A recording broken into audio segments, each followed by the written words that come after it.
Ito po ay masusumpungan sa Mateo, kabanatang 25, talatang 11 at 12, at ganito po ang ating mababasa.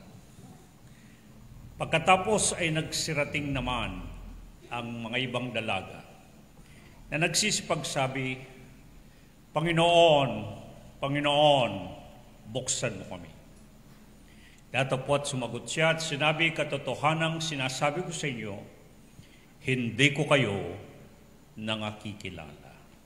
Dagdag nawa ng Panginoon ang kanyang pagbabasbasatin sa pagbabasa ng kanyang banal na salita. Nadalangin namin na sa pamagitan nawa ng iyong banal na Espiritu, lalo na sa aming pagupo sa iyong paanan upang makinig ng iyong mga salita, ay gabayan kami tungo sa katotohanan at mapapagpala kami sa iyong mga salita na ipapahayag sapagkat ikaw din naman ang nagsabing higit na mapalad ang nakikinig at tumutupad sa mga ito.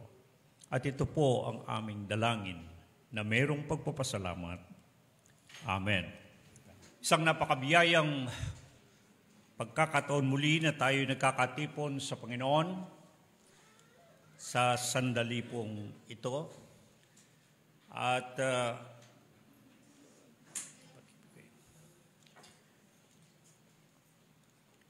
upang tayo ay patuloy na makinig ng mga salita ng Panginoon, na lalo na isinusubaybayan natin ng mga talinhaga na sinalita ng Panginoon. Walang pag-aalinlangan na mayroong ibig ang Panginoon na sa atin ay ipaalam, kagaya ng nabanggit ko sa nakarang linggo, ay tunay ng Espiritu ng Panginoon ang siyang nagtuturo sa atin upang sa gayon ang bahagi ng kasulatan na siyang ating tutunghayan at pag-uusapan ay itong Mateo 25 na siyang naunang tinalakay noong nakarang linggo. At hindi naman siguro isang pagkakataon lamang na ito rin ang inihanda na ating aralin na pagkain para sa araw na ito. Sa ating aralin na pagkain po na inihahanda ay pinamagatan ko ito para sa araw na ito na kilala ang kasama. Pagparito at pagsasalo. Kaya ng ating binasa na talatang batayan, ulitin ko muli. Bagamat ito ay inyong mababasa ang kabuuan ng mga pangyayari sa talinhagang sinalita ng Panginoon sa kabanatang 25 ng Mateo mula 1 hanggang 13. Ngunit itong talatang batayan natin na mas bibigyan ng diin at paglalaanan ng pansin ay itong talatang 11 at 12 na ganito nga ang sinasabi. Pagkatapos ay nagsirating naman ang mga ibang dalaga na nagsisipagsabi, Panginoon, Panginoon, buksan mo kami. Datapot sumagot siya at sinabi, katotohanang sinasabi ko sa inyo, hindi ko kayo nangakikilala. Hindi po ba lubhang nakapagdaramdam na maranasan ng sinuman ang itanggi at hindi tanging kilalanin? Hindi po ba masakit sa pandinig ng sinuman na mapagsasabihang hindi ka nakikilala o hindi ka kinikilala? Malaki na pagkapahiya ang sanhi ng di pagkilala.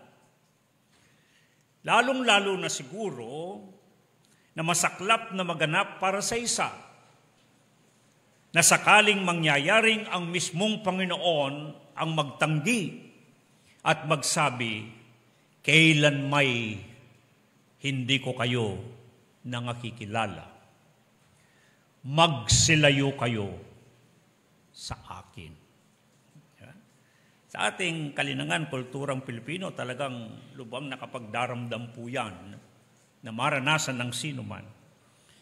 Kapag ikaw ay itanggi at hindi kilalanin. Masakit yan sa pandinig.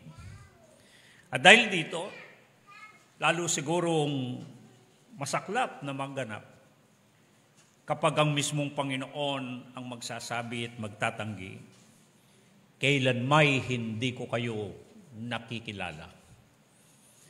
Magsilayo kayo sa akin.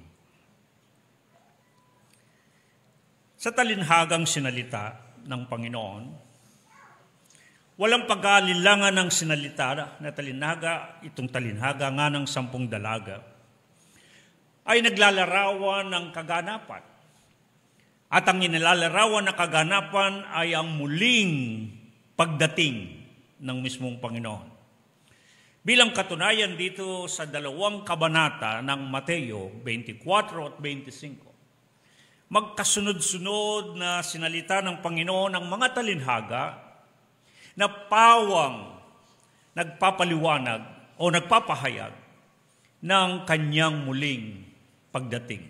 Ilang talinhaga at hindi lamang sinalita na talinhaga kundi ipinahayag ng mga salita ng Panginoon tungkol sa kanyang muling pagdating dito sa Mateo 24 hanggang 25. At itong mga talinhaga, sinalita na talinhaga na mababasang naglalarawan ng kanyang napipintong pagparito o muling pagdating, ay magaang inilalarawan, lalo na itong talinhagang ating pag-uusapan, magaang inilalarawan, inuulit ko, magaang inilalarawan sino at paano makakapasok at makakalahok sa kaharian ng kalangitan. Ito yung sa magaang paglalarawan. Alam naman natin ng mga talinhaga ay mga naglalaman ng mga paglalarawan upang kahit paano ay madaling may guhit sa ating pag-iisip. Lalo na kapag pinag-uusapan ang kaharian ng Diyos o ang kaharian ng langit. Magkahalinhinan lang naman po ang ibig sabihin niya. Ang kaharian ng Diyos at ang kaharian ng langit. Magkasing kahulugan. Upang mailarawan ang mga bagay-bagay na may kinalaman sa kaharian ng Diyos o kaharian ng langit, nagsalita ang Panginoon ng mga talinhaga upang ilarawan ang mga kaganapan. At lalo nang may kinalaman sa kanyang muling pagdating. Itong talinhaga na sinalita na siyang ating pinag-uusapan, ang talinhaga na mas kilalang talinhaga ng 10 dalaga, ito'y magaang paglalarawan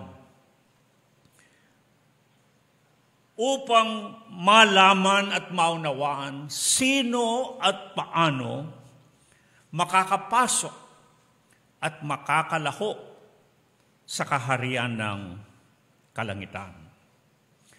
Nagsalimula ang talinhaga sa ganitong paraan, sa talatang 1 ng 25, kabanatang 25, sa isang pangungusap ng pagtutulad, makakatulad ang kaharian ng langit.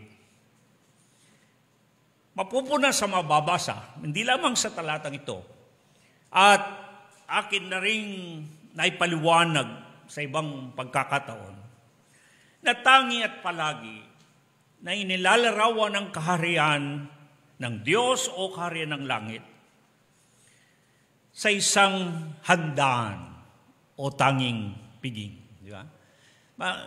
Mapaghahalata mo na hindi ko na lamang, marahil sa ibang nakaraan, na ilatag ko na sa inyo na napakaraming talata sa Biblia, kahit na sa Lumang Tipan hanggang sa Bagong Tipan, ay merong palaging pangyayari ng kainan, ng handaan. At mapupuna na palagi na ang kaharian ng langit o kaharian ng Diyos ay palagi at tangi na inilalarawan sa isang handaan o isang piging. Dahil marahil, para maipakita at maipaunawa na kung paanong merong kasayahan sa handaan. Di po ba? Palaging sa handaan may kasayahan.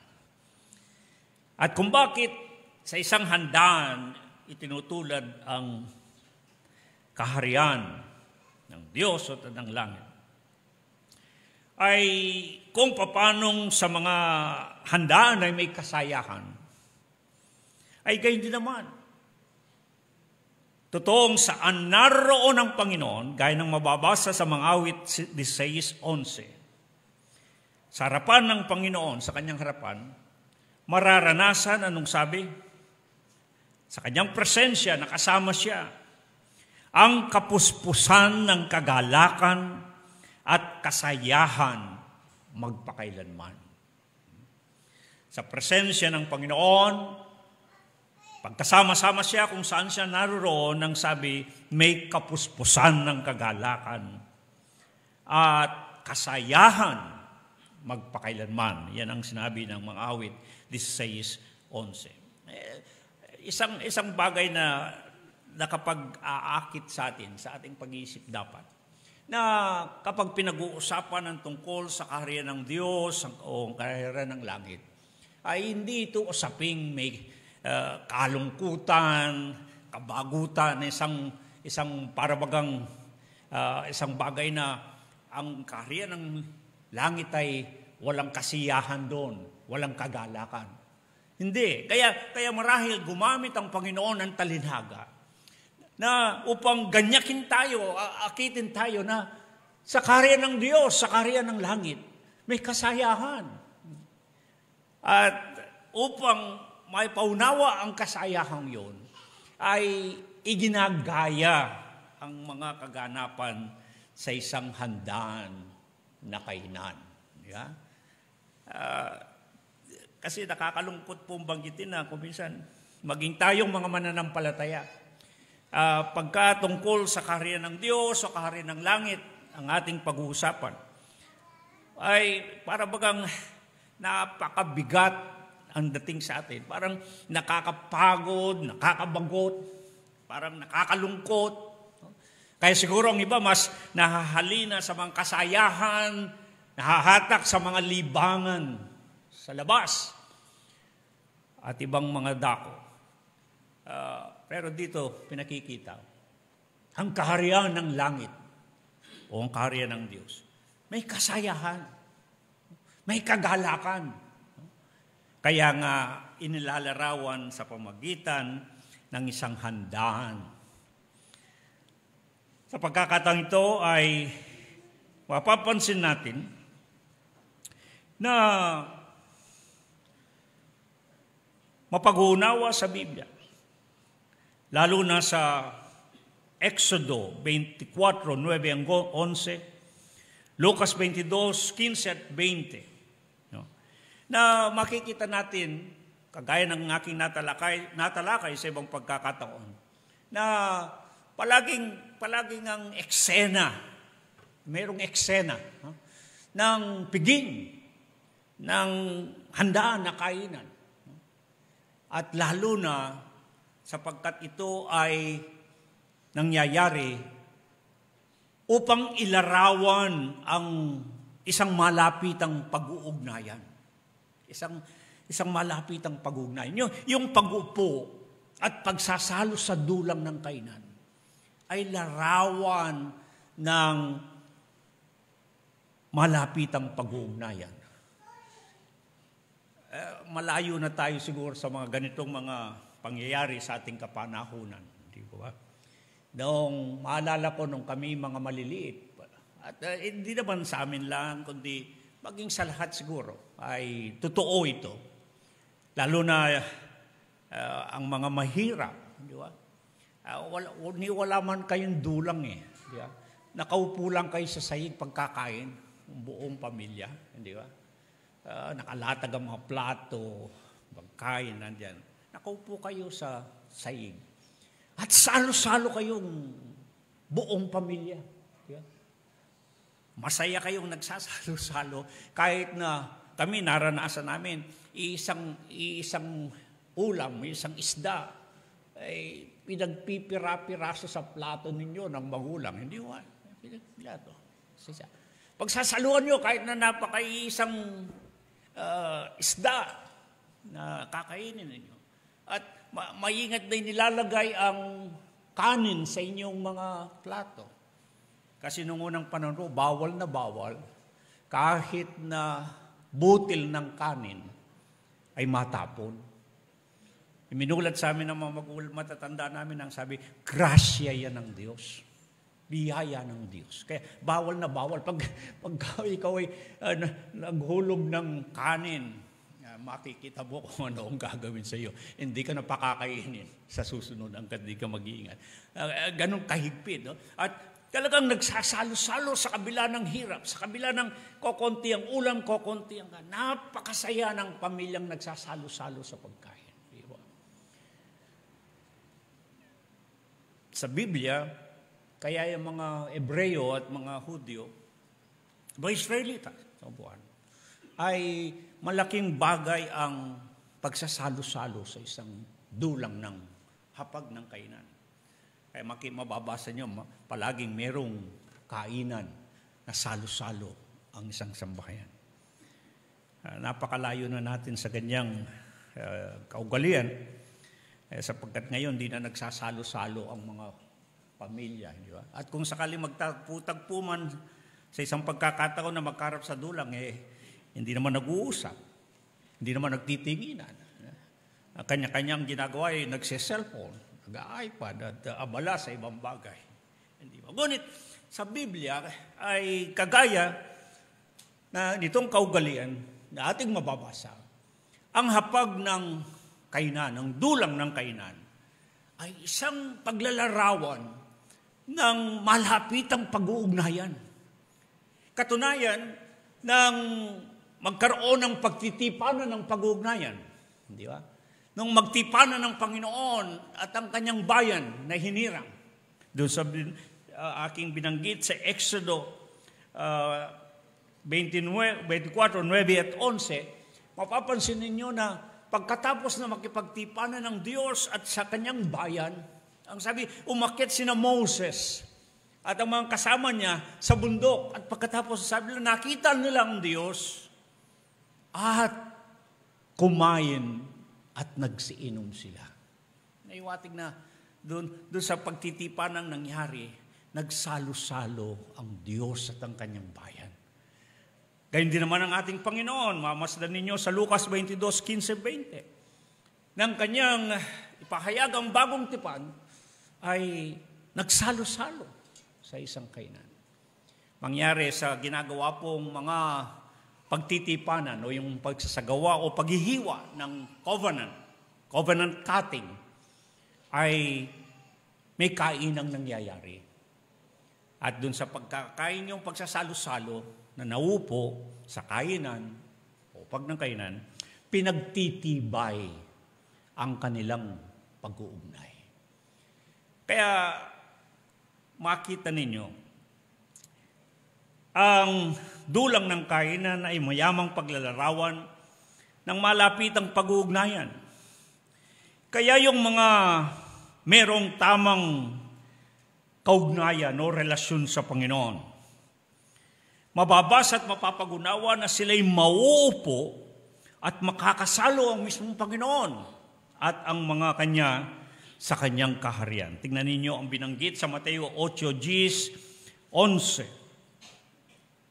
Nang sabi, marami ang magsisipanggaling sa silanganan at sa kalunuran at magsisiupong kasama ni Abraham at ni Isaac at ni Jacob na sa kaharian ng langit. Inilarawan dito na bahalang araw, sa darami ang mananampalataya, hindi lamang sa mga taga-Israel, Ang sabi doon, marami, manggagaling kung saan-saan, makikiupo at makikisalo kay Abraham, kay Isaac at Jacob, sa kaharian ng langit. Isang malaking handaan ang ginuguhit dito. Ang Mateo 26, 20, 29, Marcos 14, 18 hanggang 25, Lucas 22, 14 hanggang 23. Anong sabi ng Panginoon? Ang siya'y nakaupo at nakikisalo sa dulang ng pagkain sa kanyang mga lagad. Nang sabi niya, gustong-gusto ko na kumain kasalo ninyo. At nang sila'y kumakain na, tinatawag natin huling hapunan, bandang huli nang sabi ng Panginoon, hindi ko na iinumin ang sarong ito, ang katas ng ubas, hanggang ang sabi niya sa isang panibagong makikisalo ako at mauupo akong kasalo ninyo sa kaharian ng Diyos. Kaya makikita ninyo itong pagsasalo-salo sa dulang ay larawan, mayamang paglalarawan ng malapitang pag-ugnayan. Ang Panginoon mismo at yung mga kanya'y makakasalo niya sa kaharian ng Diyos, sa kaharian ng langit. Tingnan ninyo ang sinasabi pa ng Lucas 14, 14 at 15. Meron tayong mababasa na isang paniniwala. Ang sabi, mapalad ang kakain ng tinapay sa kaharian ng Diyos. At tunay na pinagtibay sa Apokalipsis 19:9, anong sabi? Mapalad ang inaanyayahan sa kasalan ng kordero. Kaya nakita niyo mga kapatid, ito ang dahilan kung bakit sa talinhagang sinalita at sa mga iba pang mga talata sa Biblia ay palaging at tanging inilalarawan ang kalangitan, ang kaharian ng Diyos o ng kalangitan sa isang handaan. Hindi ba napakagandang pagganyak, pag-aakit ang bagay na ito? Yeah. Kasi paghandaan ng ating ipag-aanyaya, sigurado. Hindi ba sigurado marami ang tatanggap, hindi tatanggi pagkain o kainan ng ipag-aanyaya. Nawa ay marami sa atin kung paano tayo ay mahilig kumain at hindi tayo tatanggi sa anyaya ng pagkain. Mga kapatid, ang pag-aanyaya ng kainan sa kaharian ng Diyos at ng kalangitan ay bigyan natin ng lubos na pagpapahalaga. Sundan natin ang talinhaga. Kasi pag naalala ko, kapag ipag-anyaya natin na tayo maglingkod sa Panginoon, napakabigat humila ng tao, di ba? Napakabigat magtulak ng tao. Pero siguro kung sasabihin, tara, kumain tayo. Mas madali siguro mag-anyaya, hindi ba? Siguro baguhin natin ang pag-aanyaya natin sa tao. No? Mag-imbita tayo, mag-anyaya tayo na magkainan, magsalo-salo, maupong kasalo ng Panginoon. Yeah. Sa kanyang kaharian. At palagay ko kakaunti ang tatanggi. Sa pagpapatuloy ng talinhaga na sinalita, ang talinhaga ang ating pinag-uusapan, ang sinabing mangyayari sa muling pagdating ng mismong Panginoon na iginaya sa handaan na kasalan, na ang mga magsisibahagi ay ito, sa talatang 1 at 2, 10 dalaga na kinuha ang kanilang mga ilawan at nagsilabas upang salubungin ang kasintaang lalaki, ang 5 sa kanila'y mga mangmang at ang 5 matalino. Inilalarawan ng kaganapan na ang mangyayaring pagdating ng mismong Panginoon ay kagaya ng pagdating ng isang kasintaang lalaki. Nakakatawag yun ng pansin sapagkat ang ibig sabihin nito ay meron ngang mangyayaring kasalan at alam naman natin, ang ikinakasal ay tiyak naman darating.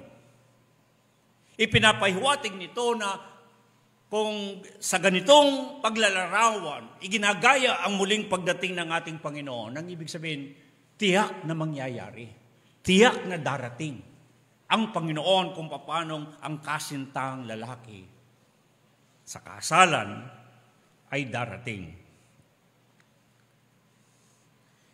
At yung mga makikibahagi, sino mga ito? Itong 10 dalaga. Hindi ako pupunta sa masyadong malawig na alegorya na tinatawag nila. Kundi titingnan lang natin ang inilalarawan. Itong 10 dalaga, kagaya ng isang kasalan, may mga tanging piling abay na mag-aantay. Iba po ang kasalan sa kanila. Yung mababasa natin sa bilala sa kaugalian ng mga Hudyo, mahaba po ito eh. Kung tutusin, sabi nila minsan umaabot pa ng 1 linggo. Ang mga paghanda at mahabang oras ang pag-aantay at lahat. Ngunit, ang mahalaga rito ay merong sinasabi rito na magkakabahagi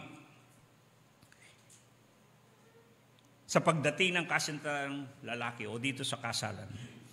Para sa akin, ang ibig ipahiwatig nito ay kagaya ng mababasa natin sa unang Tesalonica 4:13 hanggang 18, Kabanatang 5, 2, 6, 9, 10, nandiyan po lahat ng mga talata, at Hebreo 9:28, ay meron talagang bibigyan ng pagkakataon na makasalubong ang Panginoon. Merong mga talagang bibigyang pagkakataon na sasalubong sa Panginoon. Ayan ang mga talata ang aking nabanggit. Sa kanyang pagpapakita at makakasama niya na maaaring makabahagi sa kanyang kaharian. At kung paano mayroong bibigyan ng pagkakataon na makikibahagi, kagaya nitong mga abay na tanging kabahagi sa isang kasalan, mayroong binibigyan ng pagkakataon na sasalubong din sa Panginoon. Subalit meron din naman, pag binasa ninyo, halimbawa, ang Apokalipsis 6:15-17, unang ay sinasabi doon na meron namang aayaw. Hindi nila gustong makita ang mukha ng ating Panginoon sa kanyang muling pagdating. Dito sa Apokalipsis na talatang aking binanggit, 6:15-17, gusto pa nga ng mga tao ay takpan sila ng mga bato. Parang ibig sabihin, gusto pa nilang mamatay, wag lang nilang makita ang mukha niya na siyang darating. Pag ituloy pa nga ninyo yung talatang yun, makita ninyo, gusto pa nilang mamatay, wag lang nilang masilayan ang pagdating ng ating Panginoon. Ngunit, sa pagkakataong yun, ang sabi, ang kamatayan ay tatakbo. Ang kamatayan ang tatakbo. Ang ibig sabihin para sa akin noon sa payak na pangusap, walang mamamatay. Bawal mamatay. Sapagkat kinakailangan lahat haharap, lalo na sa hukuman ng ating Panginoon. Merong bibigyan ng pagkakataon na makakasalubong ang Panginoon. Meron namang umaayaw na hindi nila gustong makita ang pagdating ng ating Panginoon. Hindi lahat ay naghahangad na makita siya. At sino baga sa atin, kagaya ng sinasabi ng unang Korinto 16:22, sino yung tanging magsasabi, Maranatha? Maranatha. Ang ibig sabihin ng salitang Maranatha ay, dumating ka nawa, Panginoon. O kaya naman ay, ang Panginoon ay parating. Sige nga po, kung magtanungan tayo, sino ang makapagsasabi ng Maranatha?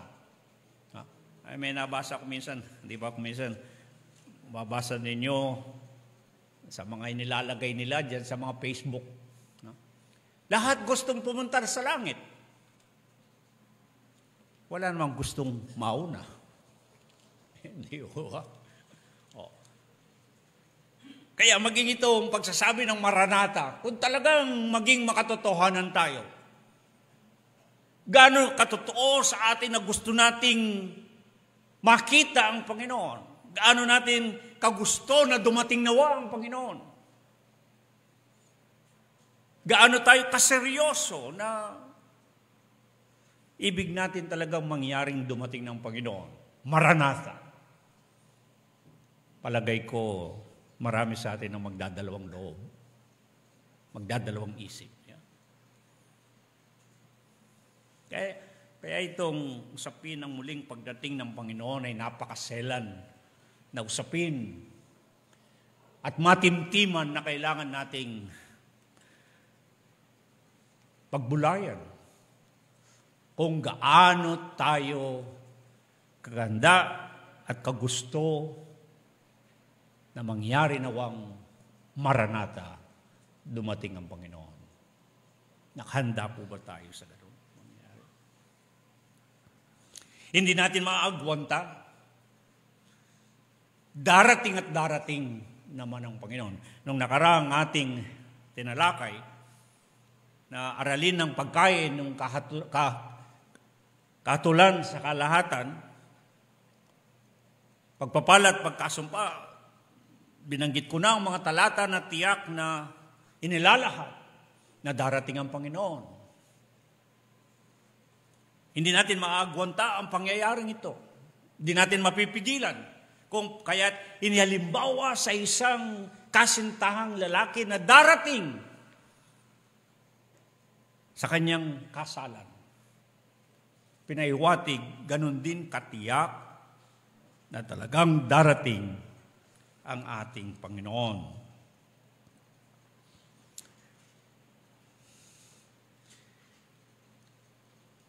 Upang salubungin ang pagdating ng kasintahang lalaki. Marahil, napakapalad natin sapagkat nababalam ang pagdating ng ating Panginoon, ang kanyang napipintong pagparito. At nagkakaroon tayo ng pagkakataon na mabibigyan ng pagkakataon na sumalubong sa Panginoon. Binibigyan tayo ng pagkakataong makabahagi sa isang dakilang kaganapan. Ngunit, mababatid din sa pagpapatuloy ng talinhaga, at tayo ngayon nasa talatang 5 at 6, ang sabi, samantalang nagtatagal nga ang kasintahang lalaki, nagantok silang lahat at nangatulog. Datapwat pagdating ng gabi ay may sumigaw, narito ang kasintahang lalaki, magsilabas kayo upang salubungin siya. Idinidiin at mapapansin na mababasa ang pagkakaantala ng nasabing pagdating. Kaya nga silang inaasahan na mismong sasalubong itong 10, inilahad na lahat nga sila ay inantok at nakatulog. Parang hanggang sa kasalukuyang panahon, samantalang nababalam ang ikalawang pagpapakita ng ating Panginoon, batid natin na kahit na ang mga sana ay dapat nagbabantay o sukat naghihintay sa muling pagdating ng Panginoon, ay merong nakikitang nagpapabaya at nagwawalang bahala. lalo na kung kailan tumatagal. Sa mababasa natin sa Biblia, sa 2 Pedro 3 na habang nababalam, tumatagal ang pagdating ng ating Panginoon, kagaya ng sinabi ng talinhaga, hindi ba lumilitaw pa ang maraming mapanlibak? At nagsasabing, nasaan ang kanyang pagdating? Wala namang nangyaring pagbabago mula pa ng paglalalang ng lahat ng mga bagay. Asan ang pagdating na sinasabi ninyo? Maraming manlilibak. Ngunit may paliwanag kung bakit nagtatagal ang pagdating ng Panginoon. Dito sa 2 Pedro 3:13, inihayag ang paliwanag. Bakit binabanggit ang pangako ng pagparito nitong Panginoon ay sadyang napapaliban? Parang sadyang napapaliban. Parang intentional delay. Hindi sapagkat ang sabi, nakaligtaan ng Panginoon o nakalimutan. Kundi ang sinasabi ay upang mabigyang gayong pagkakataon na tangi na makapagsisi ang sinuman upang huwag mapahamak. Bakit? Sa talatang 7 ang sabi, sapagkat ipinapaaninaw ng araw ng Panginoon, itong ang kanyang muling pagdating, ay itinakda ang paghatol at isasagawa ang paglipol ng mga masasama. Kung titignan ninyo, ay parang talagang sinasadyang ibalang o maliban, pagpaliban ang pagdating ng Panginoon. Ang sabi, upang sa gayon mabigyan ng pagkakataon ang bawat isa na magsisi. Ang ginamit pong salitang magsisi ay sa Grego ay metanoia. Gusto ko itong salitang metanoia. Sapagkat kasintunog ng salitang Kapampangan, metinuia. Sa Tagalog, tumino siya. Metanoia. Naging matino. Bagaman talagang ibig sabihin ng salitang metanoia, kasintunog ng Tagalog na matino, tumino. Sa Kapampangan, metino. Tumino. Metanoia. Nagbibigay ang Panginoon ng pagkakataon, ang sabi, kung bakit ibinabalam yung kanyang muling pagparito upang bigyan ang pagkakataon na magsipagsisi.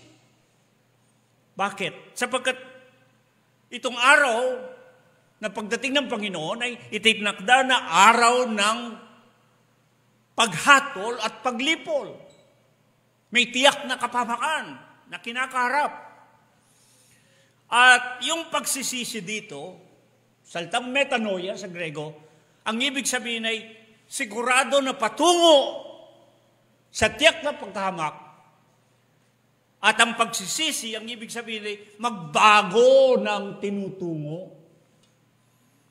Kung patungo lahat sa kapahamakan, tiyak na pagkapahamak sa araw ng paghatol at paglipol, ang pagsisisi ay nangangalagang manumbalik, magbago ng pagtungo o tinutungo. Tumutungo lahat sa kapahamakan eh. At upang huwag tumungo sa kapahamakan, bumalik, mag-iba ng direksyon. Sa ibang salin, mag-iba ng isip. Magbago ng tinutungo. Nagbibigay ang Panginoon ng pagkakataon at ito ang hindi dapat palampasin. Bago dumating ang araw ng paghatol at paglipol, may pagkakataon ang bawat isa upang ibahin niya ang landas o daan na kanyang tinutungo patungo sa kapahamakan, manumbalik sa Panginoon upang makaranas ng pagliligtas.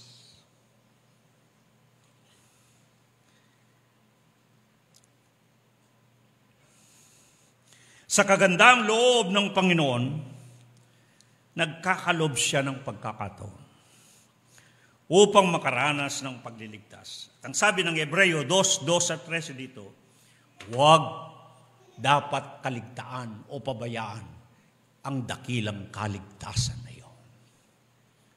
Yun ang dapat ay itong pangyayaring hindi dapat palagpasin. Don't miss it. Doon dapat wag makaligtaan. Lumipas habang nagbibigay sa kagandang loob ng Panginoon, nagkakaloob ng pagkakataon upang maligtas sa tiyak na kapahamakan. Ibinabalam ng Panginoon ang kanyang muling pagdating. Kumbaga kuminsan kung kayo'y umaharap sa isang paghatol, halimbawa sa korte, nakakalendar, nasa kalendaryo yung kailan kayo haharap sa hukuman. Ay mabuti-buti pag nangyaring, lalo na kung sesentensyahan ka, ay mabuti kung nakansela ang schedule. Yeah. Nagkaroon ng rescheduling. Di ba? Parang gano'n ang larawan.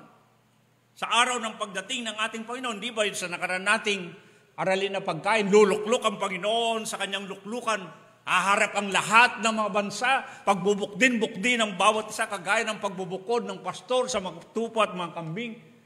At pagkatapos ay may sasabihin sa kayong mga pinagpala, kayong mga sinumpa, mga pinagpala, manahin ninyo ang karya ng Diyos. Dito rin sa Mateo 25. Kayo na mga sinumpa, paroon kayo sa walang hanggang kaparusahan. Itinakda ang araw ng paghatol at ng paglipol. At ang magandang bagay sa kabutihan ng Diyos, nababalam,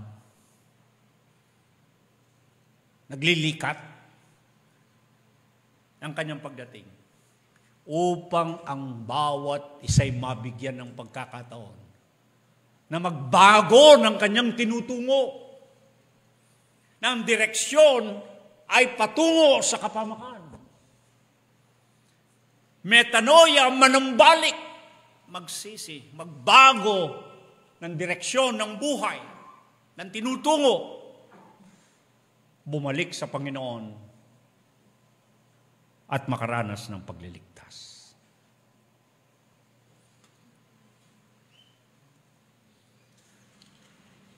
Merong makakasalubong sa Panginoon, ayon sa talinhaga. At nabanggit na higit na totoong matalino. Bakit sinambit na ang mga ito'y matalino? Ang salitang Grego na matalino ay phronimos. Ang ibig sabihin, kung bakit sila'y matalino ay ito. Bakit sila phronimos sa wikang Grego? Nalalaman nila ang kailangan na tanging gawin. Anong ginawa nila? Ayon sa talatang 4 at 7. Ang matatalino ay nangagdala ng langis sa kanilang sisidlan, na kasama ng kanilang mga ilawan, at pinag-igi ang kanilang mga ilawan. Itong mga sumalubong ay sinabing tanging matalino. Bakit?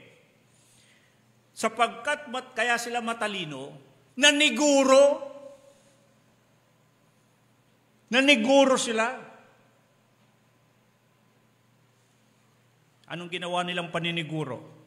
Pinaghandaan nila ang kailangan sa pagsalubong sa Panginoon. Lubos na inayos ang kanilang ilawan, at papapansin sa talatang 9, na dinala ang kasya na langis na sapat o sukat na magpapaningas ng kanilang ilawan. Anong minumungkahi ng pagkakasabi sa sinalitang talinaga? Kung papaanong itong mga sumalubong ay tinawag na matalino, sapagkat nalalaman nilang kailangan. Anong kailangan ba para salubungin ng kasintahang lalaki? Naghanda sila, pinaghandaan nilang gusto. Nagdala sila ng kasya na langis. Kung sakali mang umabot hanggang hating gabi ang pag-aantay. Naniguro sila. Kaya matalino, naniguro. Ang iminumungkahi sa pagkakasabing ito, ang ibig sabihin mga kapatid, sa pagdating ng ating Panginoon, sa kanyang muling pagdating, nangingibabaw ang katanungan sa ating harapan. Gaano tayo kasiguro? Gaano tayo kasiguro na makakasamang mabibilang sa sasalubong sa Panginoon? Mabuti na yung maniguro. Ito yung matatalino na sumalubong. Naniguro sila. Pinaghandaan nila kung anong kailangan. Kaya tinawag silang matalino. Gaano tayo naniniguro na makakasama sa mga handang sumalubong sa Panginoon sa kanyang muling pagdating? Iiwanan kong katanungan sa bawat isa. Gaano tayo kasiguro? Ngayon, anong sinabing nangyari? Nasa talatang 10. Inihimay-himay po natin ang talinaga. Dumating ang kasintahang lalaki at ang mga nahahanda ay nagsipasok na kasama niya sa piging ng kasalan at inilapat ang pintuan. Ang maunawang ipinagdidiinan sa talatang ito ay yung mga nahahanda ang nakasama sa naging piging. Kaya nga mahalaga ang nakahanda sa sinasabing pagdating ng ating Panginoon sapagkat yung nahahanda, yung nakahanda, ang nakasama. Hindi ba sinabi ng ating Panginoon, Mateo 22, 1:14, Lucas 14, 12, 24, na tinalakay natin ng talinaga rin to sa nakaraan, at ito'y mayroon kinalaman dito rin sa talinagang ating pinag-uusapan na yung nakahanda ang nakasama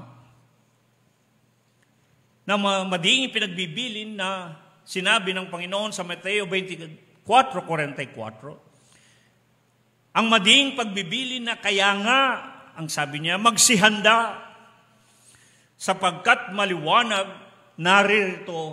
paririto itong Panginoon sa oras na hindi ninyo iniisip. Kapansin-pansin, nang kasintahan at yung kasamahan, yung mga nakahanda na isinama sa loob, nakapasok at loob, alam ninyo, idinugtong itong pangungusap. Inilapat ang pintuan. Kinaugalian sa mga handa noong panahong iyon, yung mismong punong abala o Panginoon ng bahay, yung may-ari, at naghanda na kapag ang lahat ng panahon ay nakarating na, siya mismo ang maglalapat ng pintuan. Siya mismo ang maglalapat ng pintuan. Ipinapahiwatig dito na kapag inilapat ng punong abala, pag inilapat na ng Panginoon ng bahay, yung may-ari, at siyang may handaan, kapag siya mismo ang nagsara ng pintuan, ipinapahiwatig, wala nang iba pa na maaaring pumasok. Hindi ba yan ang pinapaliwanag ng talinaga sa Mateo 22, 1:14, Lucas 14, 12, 24, natatandaan ninyo yung talinaga ng malaking piging? Diba? Na bandang uli yung mga hindi nakasamang pumasok sapagkat bagamat sila'y inanyayahan, subalit tinanggihan nila na dumating sa handaan, sa piging, nagalit ang Panginoon ng bahay, ng may-ari, ng may handaan, nang sabi niya, kailan may hindi sila makakatikim ng aking piging. Ipinapaalala ito na parang babala. Sa ngayong nababalam ang pagdating ng ating Panginoon, may pagkakataon hanggat maaari ay inaagwantan ng Panginoon ang araw ng kanyang pagdating. Hanggat maaari, ibinabalam niya upang huwag mangyari, mabigyan ng pagkakataon ng lahat, huwag mapahamak kundi maligtas. Ngunit kapag dumating na siya, kasama ng kanyang mga naghanda sa kanyang pagparito, pumasok sa loob at pagkapasok, ilalapat ang pintuan. Ibig sabihin, wala nang maaari pang pumasok.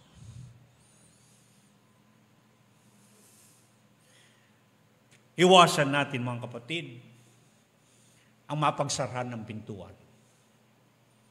Habang bukas ang pintuan, habang may pagkakataon, kung ibig natin na tayo maupo at makasalo ng Panginoon sa kanyang kaharian, bukas ang pintuan pansamantala. Huwag nating bayang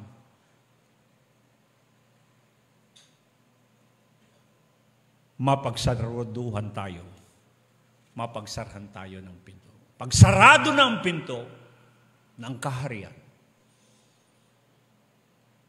wala nang makakapasok. Tayo pa namang Pilipino ang mapagsayang ng oras.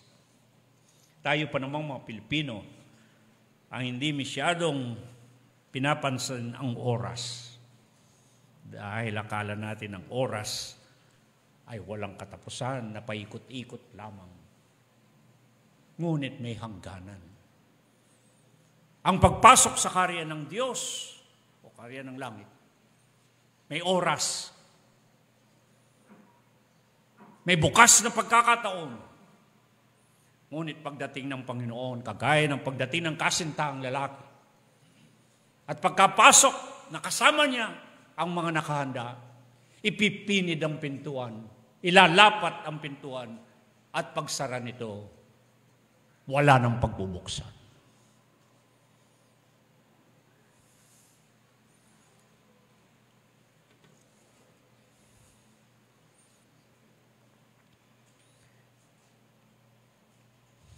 Yung mga nagsiayawan sa hinihandang kainan sa isang talinhaga, ay hindi naging karapat-dapat na magkaroon ng pagkakataon na makatikim sa piging. Inilalarawan doon ang pananawagan ng Panginoon at yung di pagpansin at aayawin ng kanyang paanyaya. Maliwanag na inilalahad nito, ang magsisitanggi ay hindi kasali sa mga magiging pinili na makaupo at makasalo ng Panginoon sa kanyang kaharian.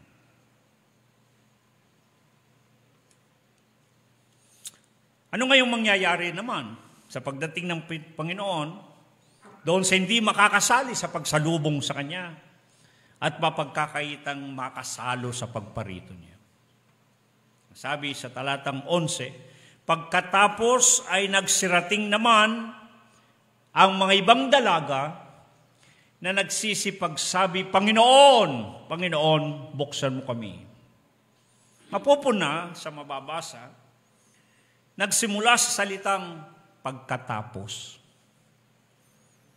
Ano yung natapos? Ang natapos na sinasabi, nangyaring dumating na ang Panginoon. nung mangyaring dumating na ang Panginoon, ang inaabangang kasintahan, at iginigit na binanggit na sinarhan ng pintuan, hudyat ito na naganap na ang handaan ng kasalan. Huli na ang dating ng 5 mangmang, sapagkat maliwanag, sarado na ang pinto. Huling dumating eh. Huling dumating. Ugali po natin, huling dumating. Mga kapatid. Tayo man, inuugali natin huling dumating. Mga kapatid, baka mapagsaran ka tayo ng pintuan. Madalas nga sinasabi ko, batay din naman sa Biblia, lahat ng ginagawa dito sa lupa ay anino ng mga bagay sa langit. Pinaliwanag ko na minsan, yung mga itinakda ng Panginoon na pagtitipon sa kanyang pangalan, yung mga kapistahan, Sabat, pamamahinga, mga mowed, sa wikang Hebreo, ay hindi lamang ang mga ito ay mga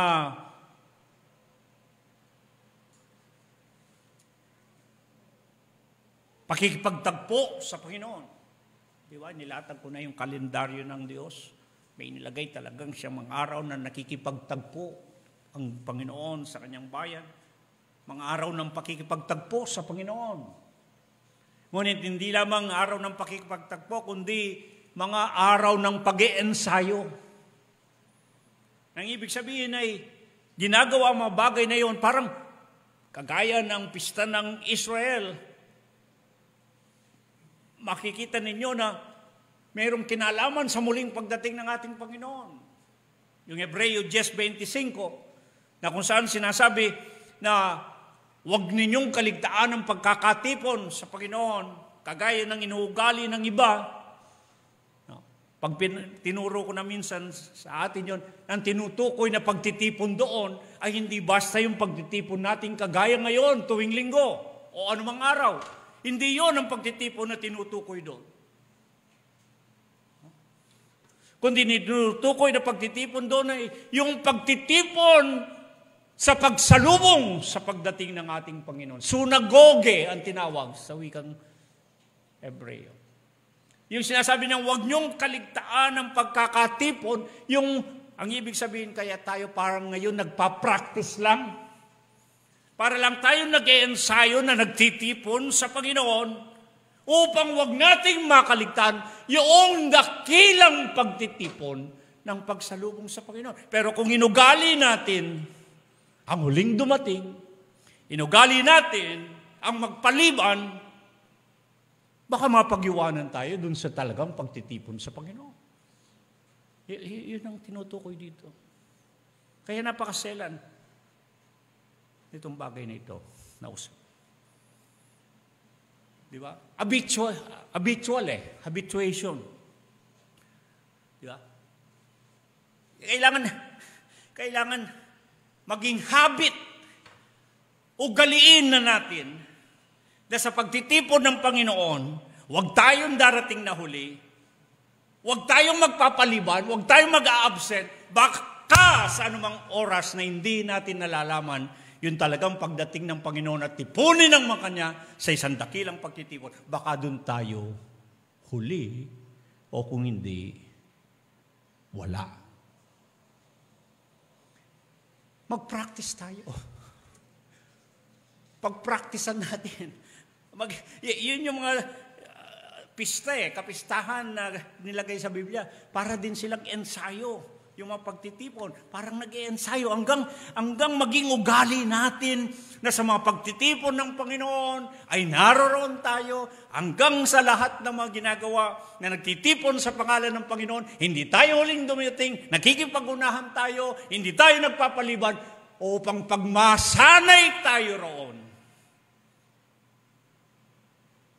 Nakahanda tayo na makasama ng Panginoon.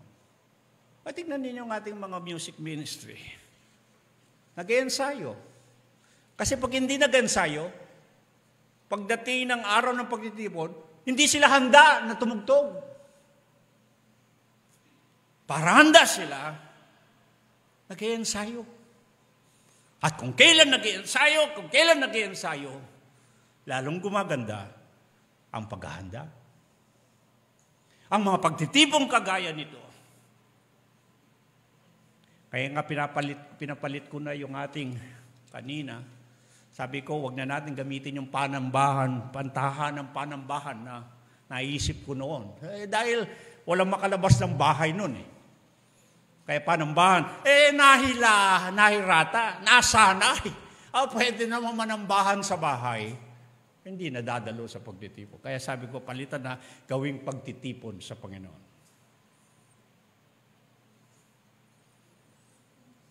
Sanayin natin ang ating sarili. Ugaliin natin ang pakikipagtipon sa Panginoon. Sa mga pagtitipon sa Panginoon. Dahil pag sanay tayo, nakahanda tayo namang mangyari. Tama po ba? Pero kung hindi natin naisanay ang ating mga sarili, mga kapatid, baka may lapat ang pintuan, huli na kayong dumating, sarado na ang pinto ng kaharian ng langit. Sanayan lang yan. Sanayan lang po yan. Para maging handa tayo. Sanayin o galiin natin. Anong nangyari? Pagkatapos, sabi, hindi yan, tapos na, nang dumating.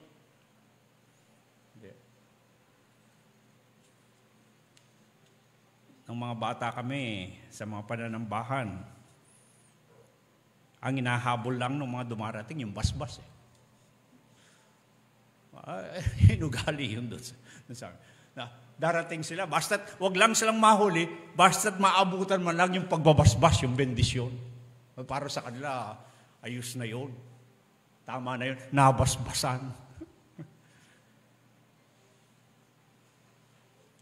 Ay buti, kung minsan darating na huli, tapos na. Ni nabasbasan, hindi nabasbasan. Wala nang magagawa. Pagkatapos, ang sabi ng talinaga, nangyari na. Dumating na ang kasintaang lalaki. Isinama na niyang pumasok ang mga nakahanda sa kanyang pagsalubong. At ang sabi ay isinara ang pintuan. May naghahabol. Huli kasing dumating Naghahabol itong 5 mangmang. Ang sabi. Yung pong salitang mangmang dito sa wikang Grego, pagpatawad ninyo. Ayaw kong gamitin na salita pero wala akong magawa. Ito yung salitang Grego. Alam ba ninyo yung salitang mangmang? Kanina yung matalino pronimos.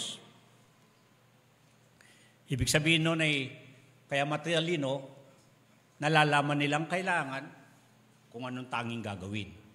Pero yung mangmang, pagpatawad nyo yung salita, sa wikang Grego, ang ibig sabihin ng salitang mangmang ay moros. Moros. Pero ang ibig sabihin ng salitang moros dito ay hindi yung walang halam. Hindi. Sabagay, ito ginamit ng mga pagpaumanin ng ating mga kababayan. Pero kami ng mga bata, naririnig ko itong mga salitang ito sa mga magulang. Ginagamit to pagka ikaw ay walang pakundangan sa Diyos, kapag wala kang pagkilala sa Panginoon, kapag hindi ka sumasamba, sasabihin, moros kayo. Pagano kayo, parang gano'n ang dating. Pero sa wikang Grego, ang salitang moros o mangmang, ang ibig sabihin talaga nito ay maingat kong hinanap. Ang talagang ibig sabihin dito ay hindi yung walang alam. Kasi pag sinabi natin mangmang, ang ibig sabihin walang alam. Hindi. Kundi ang talagang ibig sabihin ng salitang moros dito ay isang napagsarhan ng pintuan. Tagalabas, hindi nakapasok. Yun ang tinatawag dito. Kaya kayo, pagka napagsarang kayo ng pintuan, moros kayo. Tagalabas kayo, hindi kayo pwedeng pumasok. Etcha puwera kayo. Sapagkat naiwan sa labas, kaya ang tinutungo nila ay sigurado tutungo sa pagkapahamak. At yan ang sinabi, yung mga nagsisipaghintay sa Panginoon talaga. Ang sabi sa Hebreo 9:28, sa ikalaway pakikitang Panginoon, sa ikaliligtas ng mga nagsisipaghintay. Yung ikalawang pagpapakita raw ng Panginoon ay sa ikaliligtas ng mga nagsisipaghintay sa Kanya. Subalit makita din natin, kagaya nung sa Mateo 25, 31, 34, 41 at 46, yung mga hindi karapat-dapat na isama at hindi makakapasok sa kaharian ng Panginoon, ang sabi din nila ay, hindi nila mamanahin ang inihandang kaharian, tiyak na mapapahamak sila. At sabi ng ikalawang Tesalonica 1:9 diyan, pagkaparito ng mismong Panginoon, yaon ang mga tatanggap ng kaparusahan na kapamakan na walang hanggan. Nakita nyo? Ito yung mga mangmang. Mangmang sila sapagkat sigurado na ang kanilang tinutungo ay tiyak na pagkapahamak. Isang magandang panawagan nito sa atin na huwag tayong maging mangmang. Huwag nating naisin, gustuhin na tumungo sa pagkapahamak. Sa ngayon naman po wala namang mangmang kung tutusin sa atin. Walang mangmang sa atin sapagkat pinaalam na, hindi tayo iniiwan ng Panginoon na nangangapa sa dilim na hindi natin, wala tayong kaalam-alam sa mangyayari lalo na sa kanyang muling pagdating. Kaya masasabi ko, walang mangmang kung tutusin. Nalalaman na ng lahat na darating ang ating Panginoon. Ngunit nagiging mangmang sa kadahilan ng mas ninanasa nila iniibig na tumungo sa tiyak na pagkapahamak kaysa sa makakaranas ng pagliligtas. Napakaraming nagwawalang bahala, napakaraming hindi nagbibigay ng pagpapahalaga sa muling pagdating ng ating Panginoon. Pinipili nila ang tumungo sigurado sa tiyak na pagkapahamak kaysa makaranas ng pagliligtas. Ngunit ang sabi, ayong nagsisipaghintay sa Panginoon. Ang muling pagpapakita ng Panginoon ay sa kanilang ikaliligtas. Nakita nyo? Yung matalino, naghahanda, pinaghahandaan, inaabangan ang muling pagdating ng ating Panginoon sapagkat para sa Kanya ay kaligtasan. Ngunit yung mangmang,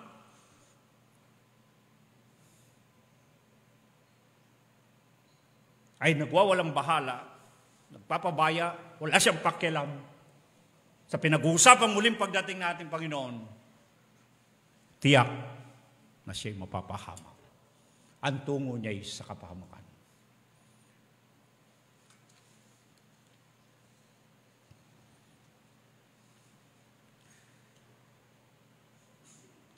Ngayon, sa pagtatapos natin,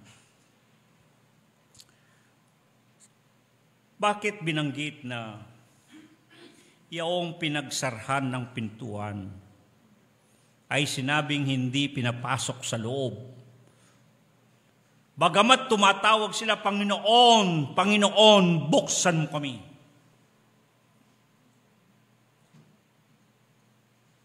Datapot sumagot siya at sinabi, katotohanang sinasabi ko sa inyo, hindi ko kayo nakakikilala. Napagsara ng pintuan. Kumakatok, huli nang dumating. Hindi nakaabot, tamang bukas ang pintuan. Tumatawag sila, Panginoon, Panginoon, papasukin mo kami. Datapwat sumagot ang Panginoon, ang sabi niya ay, hindi ko kayo nakakikilala.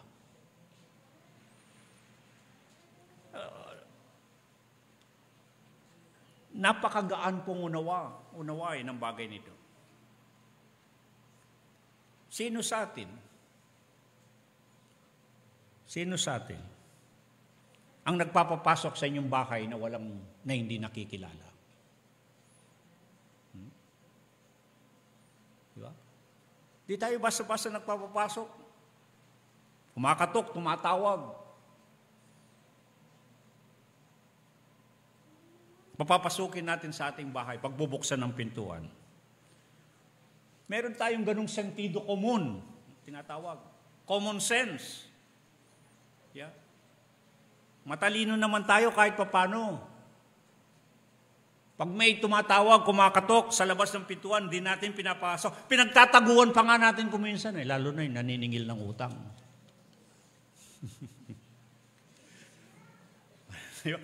Boses pa lang alam na natin. Di ba? Oo. Lalo na ngayon, uso ng CCTV. O naglalagay kayo ng CCTV para pagparating yung nagdadala ng bill. O, makakaiwas na kayo. Nakikita na ninyo, parating Alam mong maniningil. O. Pero, we have that common sense. Meron tayong ganung sentido komon na kung hindi natin kilala, hindi natin basta pinapapasok sa ating tanan. In the same vein, in the kingdom of God, ang hindi nakikilala, hindi rin pinapapasok. Maliwanag po, kumakatok sila.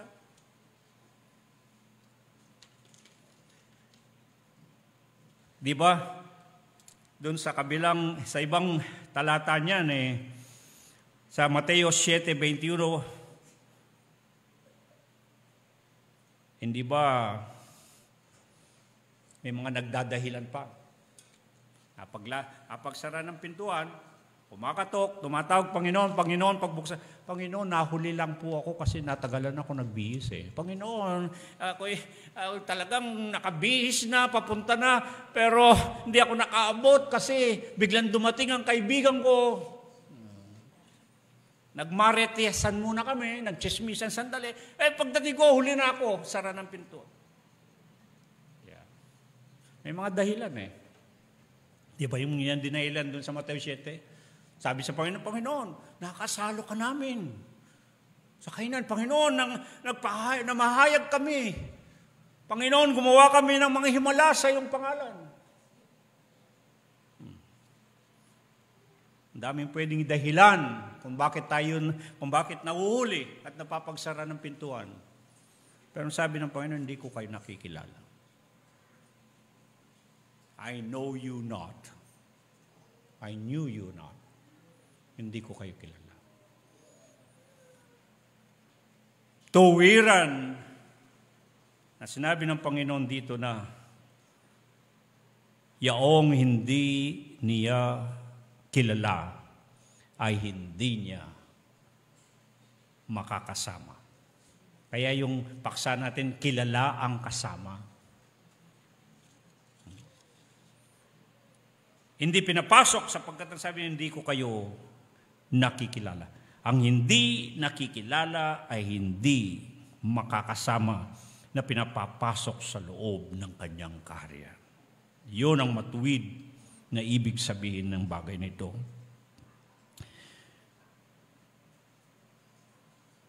Hindi ba sabi ng Panginoon, Mateo 7:21-23, 25:23, sinabing maging sa kanyang kaharian, mismong Panginoon ang tanging nagsabing, hindi ang bawat nagsasabi sa akin, Panginoon, Panginoon, ay papasok sa kaharian ng langit. Marami ang mga nagsasabi sa akin sa araw na iyon, Panginoon, Panginoon. At kung magkagayoy, ipapahayag ko sa kanila, kailan may hindi ko kayo nakakilala, magsilayo kayo sa akin. Ito yung napakasakit. Higit sa lahat. Tulad ng aking bungad na panalita, napakasakit sa bawat isa man na tanggihan ka. Hindi ka kilalanin. Sabihin, hindi ko nakikilala yan. Hindi ko kakilala yan. Mas masaklap na maganap kapag ka ang Panginoon mismo bandang huli ang magsasabing, hindi ko kayo nakikilala, lumayo kayo sa akin. Pero Panginoon, nananambahan ako. Panginoon, naglilingkod ako sa iyo. Panginoon, umaawit ako. Panginoon, tumutugtog ako. Panginoon, gumagawa ako ng mga bagay para sa iyo. Panginoon, Panginoon. Sabi ng Panginoon, kailanman hindi ko nakikilala. Lumayo kayo sa akin. Madalas na nating ipaliwanag itong salitang nakikilala. Kaya itong napakalaga. Palagi na nating ipinapaliwanag sa ating mga pahayag kung ano ang ibig sabihin ng salitang nakikilala o kinikilala sa Biblia. Yung salitang yada sa Hebreo at tinosko sa Grego. Sa ibang pagkakataon, ito lang ang tatalakayin ko, yung salitang nakikilala lang. Tinignan ko sa Biblia, ang daming paliwanag, ang daming mga talata. Pero para sa atin lamang sa sandaling ito, tama na muna yung ang ibig sabihin ng salitang yada sa Hebreo at inosko sa Grego. Ay ang ibig sabihin ng salitang nakikilala ay hindi yung merong kaalaman, kundi ng kinalaman. Ibig sabihin, sa makikipag-ugnayan sa kapwa, maaaring meron tayong alam sa isang tao. Meron tayong nalalaman. Ngunit hindi nangangahulugan, meron tayong kinalaman. Di ba? O minsan nga, kahit nakapit bahay natin, may alam tayo. Alam natin yan ay nagtatrabaho sa isang pabrika, alam natin ay ganyan tao, alam natin, marami tayong alam. Lalo na kung chismosa tayo, marami tayong alam. Napapag-usapan ng buhay-buhay. Marami tayong alam, ngunit hindi nangangahulugan. May kinalaman tayo. O kaugnayan. Sapagkat yung saltang yada at inosko, saltang nakikilala, ang ibig sabihin ay kaugnayan, relasyon ng pinag-uusapan. Kaya tatalakayin ko yung bagay na yan sa maraming ibang pagkakataon. Relasyon ng pinag-uusapan. Relasyon sa Panginoon. Kaya nang sabihin ng Panginoon, lumayo kayo sa akin, hindi ko kayo nakikilala. Parang sinasabi ng Panginoon, wala akong anumang kinalaman sa iyo. Wala kayong kaugnayan sa akin. Wala kayong relasyon sa akin.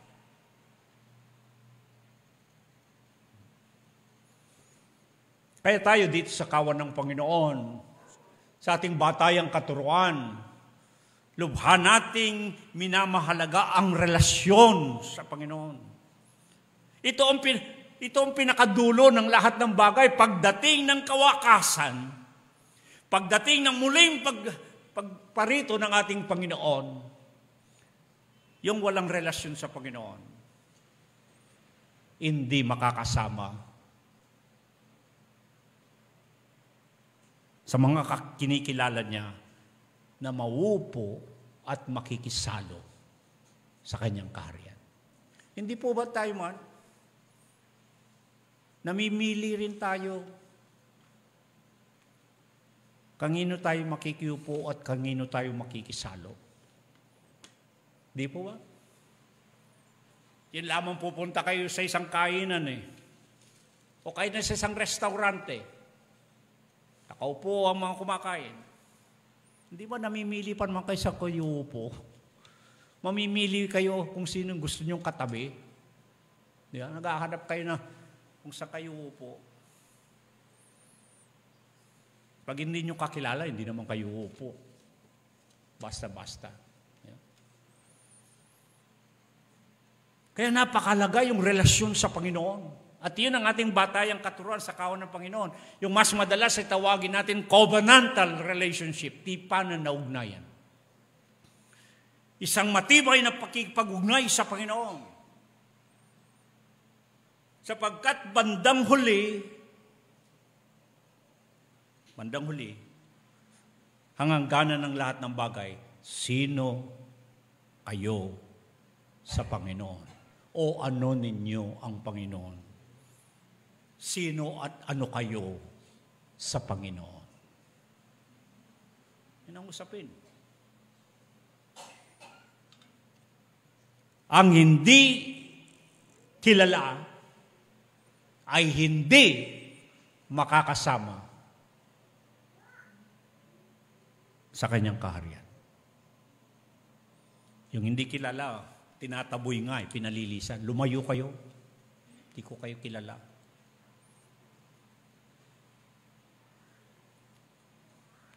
Maliwanag ang sinasabi ng 2 Timoteo 2:19.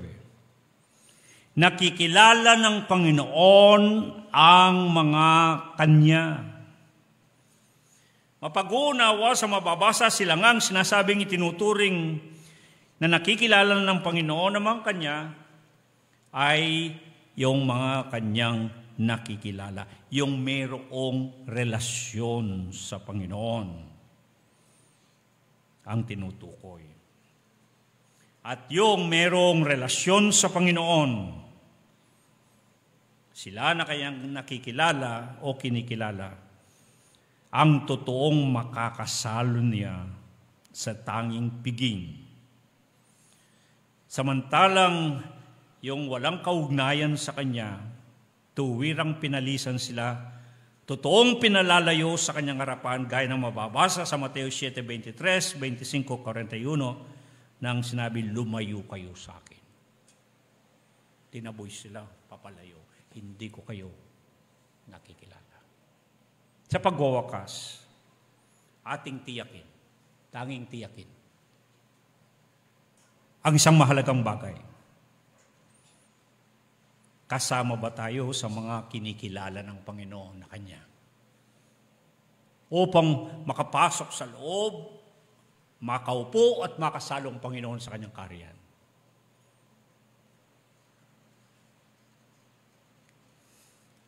Kaya ating pinanghahawakan ang mahalagang bagay. Tanging tiyakin ang lubhang kailangan. Ano ang lubhang kailangan? 1:6:40, 1:8:24, na magsisampalataya kay Jesus, ang Kristo, ang Mesyas na tagapagligtas. Yan ang sinabi niya, maliban na kayo'y magsisampalataya, ang sabi ng Panginoon. Except ye believe. Ito yung kailangan. Magsisampalataya kay Jesus, ang Jesus Kristos, ang Yeshua, Mashiach. Sa panahon natin ngayon, kahit na sa mga iglesyang Kristiyano, pinagtatalunan pa itong pangalan ni Jesus. Hindi raw ito ang totoong pangalan. Ang kapatid, itong si Jesus, Jesus Kristos sa Grego, Yeshua Mashiach sa Hebreo, itong Mesyas na tagapagligtas. Walang kaligtasan kang inuman, ang sabi ng mga Gawa 4. 10:12. Walang ibang pangalan na ibinigay sa langit na sukat na ikaligtas maliban sa pangalan. At malibang magsisampalataya kayo sa akin, ang sabi niya, mga mamatay kayo sa inyong mga kasalanan. Mga papahamak kayo. Hindi kayo mga liligtas. Itong lubang kailangan. At kapag tayo'y mananampalataya kay Kristo Jesus, anong maliwanag? 1 Jes 14, 16, 26, 28. Yung hindi nananampalataya, hindi sa kanyang mga tupa, subalit yung mga nagsisampalataya. Ang mga nakikilala niyang kanyang mga tupa sa kanyang kawan, na binibigyan niya ng katiyakan ng kaligtasan.